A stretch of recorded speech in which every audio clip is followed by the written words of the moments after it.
Hey guys, this is Stephanie and I am Stacks on Stacks on Stacks.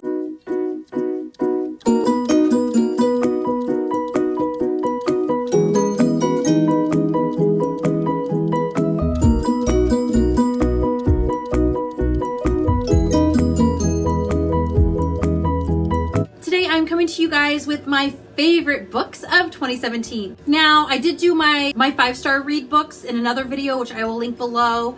But I wanted to actually talk about my favorite books of 2017. So I have for you my 17 favorite books of 2017. Some of these books I did give a high 4-star, but I still enjoyed them. And all of my 5 stars that didn't even hit this list because I'm strictly talking about books that I enjoyed. And some of the 5 stars, I gave 5 stars because they were well written and they were good, but I didn't necessarily enjoy it, if that makes sense. Like Monster Calls was really sad. I liked it. It was a good book, but I wouldn't say I enjoyed it. It was sad. A kind of category for all of these books are books that I enjoyed so much in 2017 that I would read them again tomorrow. So if you were like, hey, challenge, you need to reread a book that you read last year, I would have a hard time choosing between all 17 of these because I would like to read all of them again. So I'm not going to go into detail with all these books either because I did go into detail on my 5-star reads. I might just reference that for a few of these and I'm going to try to clip through all 17 books pretty quickly. I kind of separated them into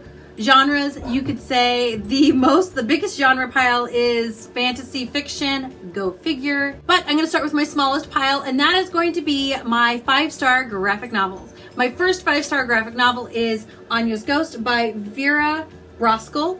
I loved this. I think I read it as part of a readathon. I don't remember now, but I loved this book. It was so much fun. Basically, it's about a girl named Anya. She has a Russian heritage, like she grew up in Russia and then came to America, and she gets a ghost. That is literally all I'm going to tell you because it is a short book, it's a graphic novel, and you can read it yourself, but I super duper duper liked this book. My second favorite read that was a graphic novel is Wires and Nerves by Marissa Myers. Now this is in the Lunar Chronicles world and it basically is following Aiko, who is an android, and her adventures, and it kind of takes place during the Stars Above, so one of the novellas that came after the whole series was wrapped. It just follows what she's doing during that time, and it is going to be a series. I think there's a second one. There could be more. I'm not sure. But the first one was great, and the second one comes out like the end of this month, and so I will be reading that. So my next section I'm going to go through is going to be you could call it contemporary, I guess, but the real world one. So these are books that take place in our world. First one being The Hate You Give by Angie Thomas. This is a fantastic book. I'm not going to go into detail with it because boy, that's really white. Okay, I did go into detail on my 5-star reads link down below. You can look at it more then. But this is a book about a girl who witnesses her best friend, who is black like her, get shot by a white cop, and then all that goes with it, how she handles it, all that kind of stuff. This is a great book. This is a must-read book. This is an impactful book. So if you're looking for a book that'll stick with you, this is the one to do. I very, very, very much enjoyed reading this book this last year. The next one is Agatha Christie's And Then There Were None. I read this in April last year, so I don't know if I talked about it a ton or not, but I loved this book. I read this book and I was like, holy stars. Holy, what the what? It was great. So this is about a group of people that are on an island together, and kind of a small island where there's a house, and then you can look out and you can see pretty much all the island from the house. And they're all stuck on this island together, and then somebody dies. So you know it's one of them, and then somebody else dies, and so on and so on and so on. So basically it's a murder mystery. You're trying to figure out who killed who. One of the reasons this was my favorite is because it was written in like 1934, and this woman was amazing and ahead of her time. She could write thriller murder mysteries like nobody's business, in addition to just writing characters that are easy to relate to and easy to like. So this was an incredible read. I would totally read it again tomorrow. My next enjoyable read is going to be Dark Matter by Blake Crouch. I loved this book. It was a thriller, but kind of not a thriller, but it was exciting, but it wasn't like slasher scary. It was great. I talk more about this. I will link down below. I also did a review about it, so I can link that down below too. But this was a book I really did enjoy, and I think one of the things that made me enjoy it so much is I wasn't expecting to enjoy it, and then I did. The next one I have is Wonder Woman Warbringer by Leigh Bardugo. I loved this book. I think I gave it 5 stars. I don't remember. If not, it's a very high 4. It takes place in our world, except for Themyscira, which is Diana's world, and we're there for a little bit, but then we spend most of the time back in our current society. And I really enjoyed this book. I know it's a series of 4, all written by different authors. I fear that I enjoyed this though because it was Leigh Bardugo, and I love that woman's writing. I've only read 2 books she's written, but I have a feeling that she could write a grocery list and I would love it. Like, the woman can write. The woman can write. So this kind of takes the Wonder Woman from the movie, but instead of it being a dude that is like stranded out there in the water, it's a girl, and it takes a different turn from that. But I could not help but envision Gal Gadot as Diana in this movie, and I loved it. Like, I loved it. It was an exciting ride. It was great writing. It was good character development. I am going to continue on with the Batman one, which I think just came out, but they're not all Leigh Bardugo, so I may not like them as much. But I would read this again tomorrow. My next category, I'm going with futuristic books. It's not really sci-fi, but it's kind of sci-fi. I don't know. But I have 2 books in this category, both which take place in a future time. First one is The 1000th Floor by Catherine McGee. Now, I read this like last January, so I realized as I was digging this out of my bookshelves, I don't think I talked about this book at all because I read it before I did BookTube. This was a great book. I just read the sequel like last week, which is why I was like, why have I not talked about this? Oh yeah.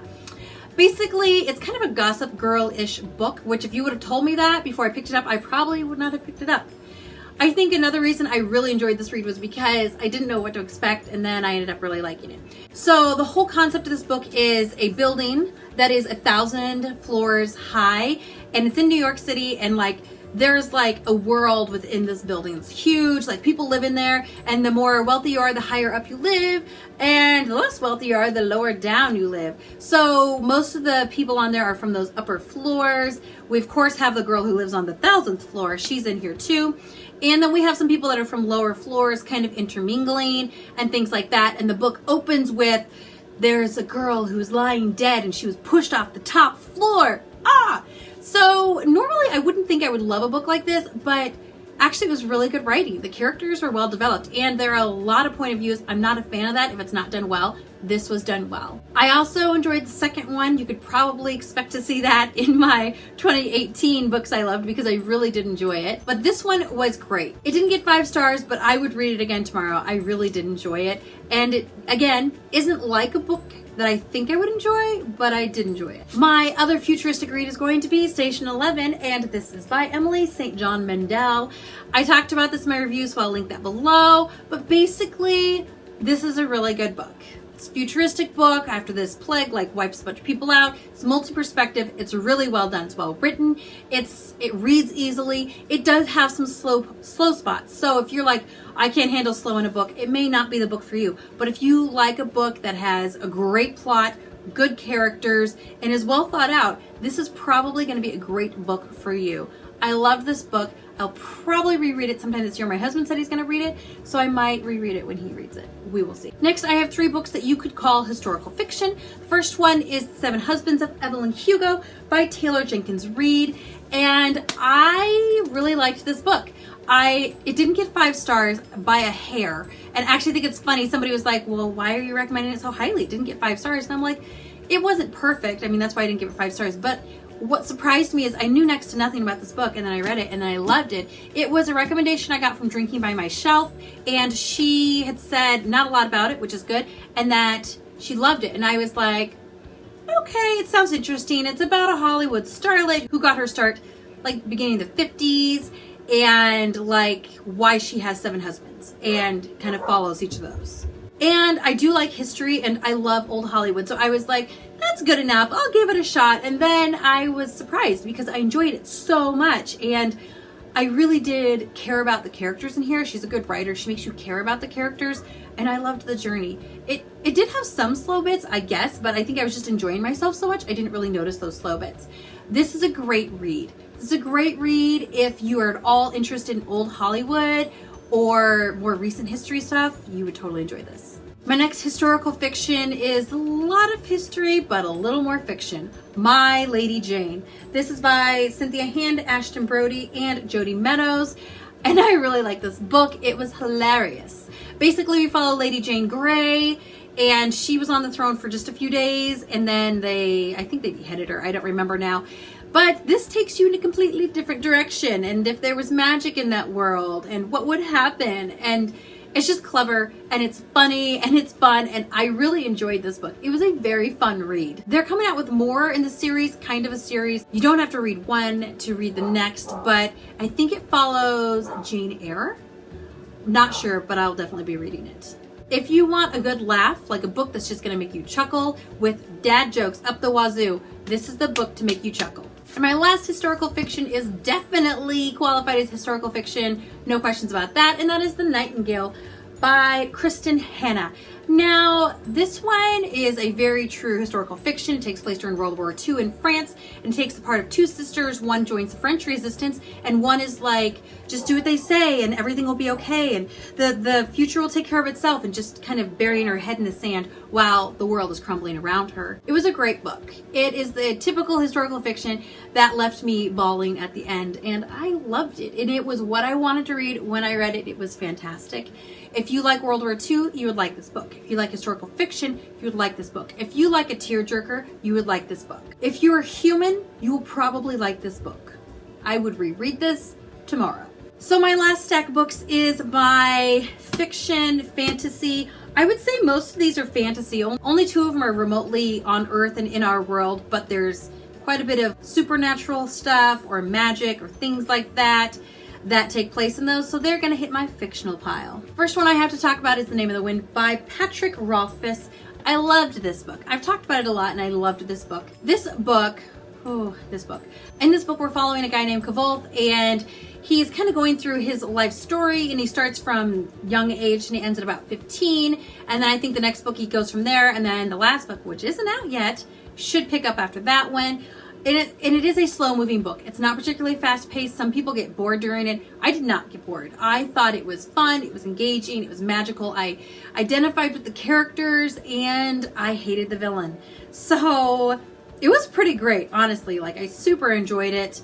I would recommend this book to anybody who is patient because it is long. And yeah, I loved it. I think it's great. I would reread it tomorrow, but I'm going to probably put it off until we have a release date for the third one, and then I'll read this, and then I'll read the second one, and then I'll read the third one. Next, we have The Well of Ascension by Brandon Sanderson. I loved this book. I read it in December, so it's still pretty fresh in my mind, and I am pages away from finishing Hero of Ages, so it's pretty fresh in my mind.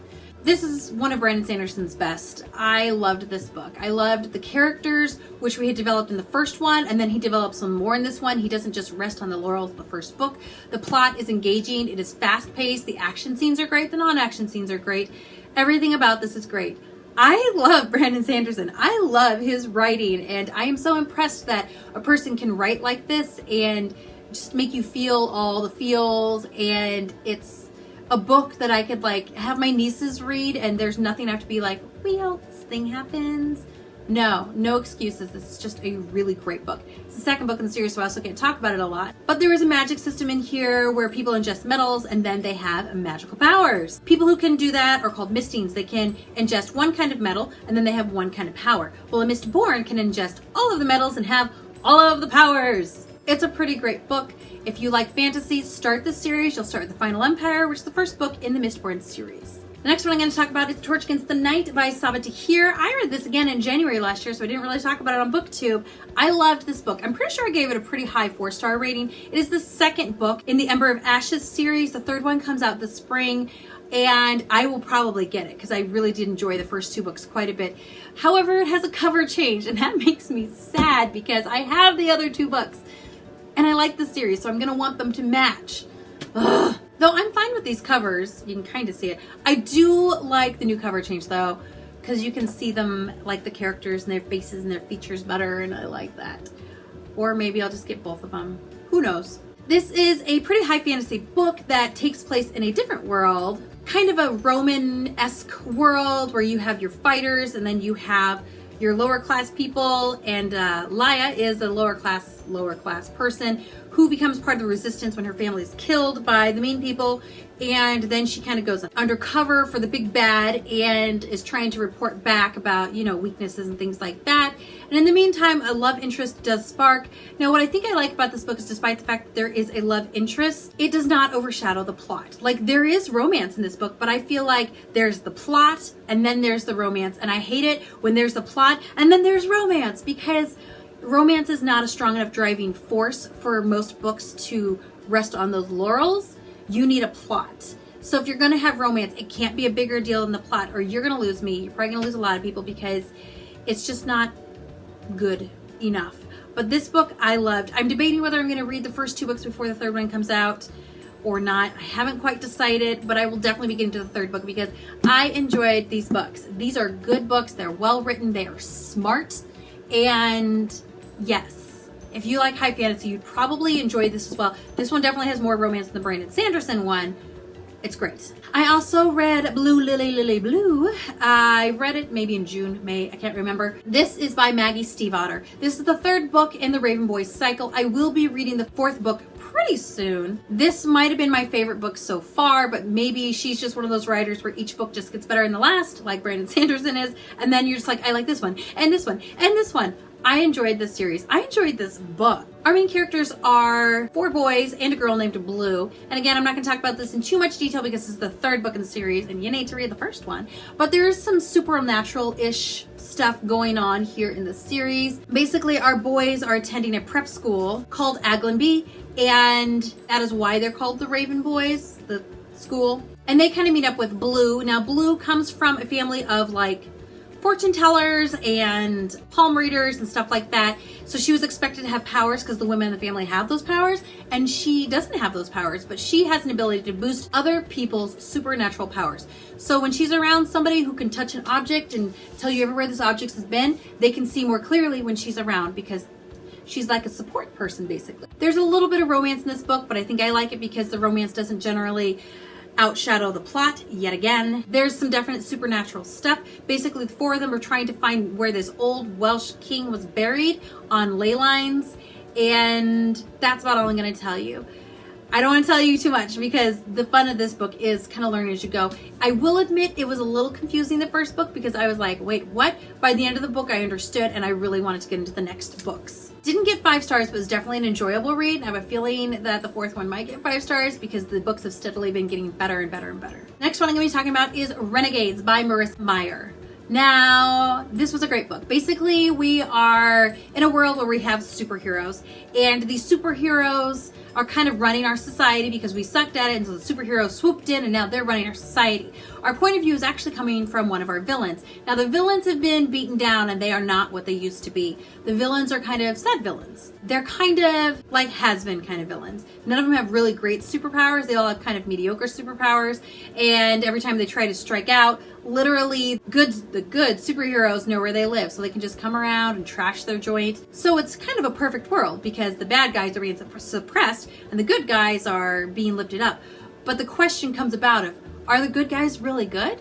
Are the good superheroes really the good guys? Or is there something going on there? I really did like this book. I liked the fact that we were viewing this world through a bad guy's point of view. I liked that we didn't know everything from the description, that there were surprises during the journey of it. There weren't a lot of slow bits. The action bits were great, and typical Marissa Meyer, I loved this book, and I feel like she's becoming an auto-buy author for me, or at least an auto-read author. I haven't gotten the book yet. I got it from the library, but I enjoy her. She's a good writer. I like her. My last book I have is 6 of Crows by Leigh Bardugo. I read this summer. I loved this. I need to read the next book. I have no excuse for not reading it, but I loved this book. This was a 5-star read for me. This is a book about 6 people who are all kind of unsavory. They get together for a reason that I'm not going to tell you, and they do a heist. This is a heist book. I like heist books, but they have to be done well, and I think it's hard to do them well. But again, Leigh Bardugo, amazing, could write anything, and it would be amazing. I loved this book. Basically, they get together, they do their heist. There's humor, there is a plot, there are characters you love. Loved the whole thing. Loved it. That is it. 17 books of 2017 that I would basically read again right now if you ask me to, because they're great, but I probably won't be reading a lot of them again anytime soon because I'm really trying to make my goals from this year come true, and I'm still in January, so I'm still motivated to do that. So I should do that. But that was it. I want you guys to tell me what your favorite reads of last year were. They don't have to be your 5-star reads, they have to be your favorite reads, like your most enjoyable reads. That's what I want to know. Comment down below with that. Feel free to like, feel free to subscribe. You can click the bell icon if you want to be notified when I put up a new video, but I normally put them up on Tuesdays and Fridays, so you know you can find me here then. Also comment if you've read any of these books that I talked about. Let me know if you like them too, or maybe if you didn't like them, tell me why you didn't like them. Let's have a discussion. Thank you guys so much for watching. I love you all, and I will talk to you soon. Goodbye.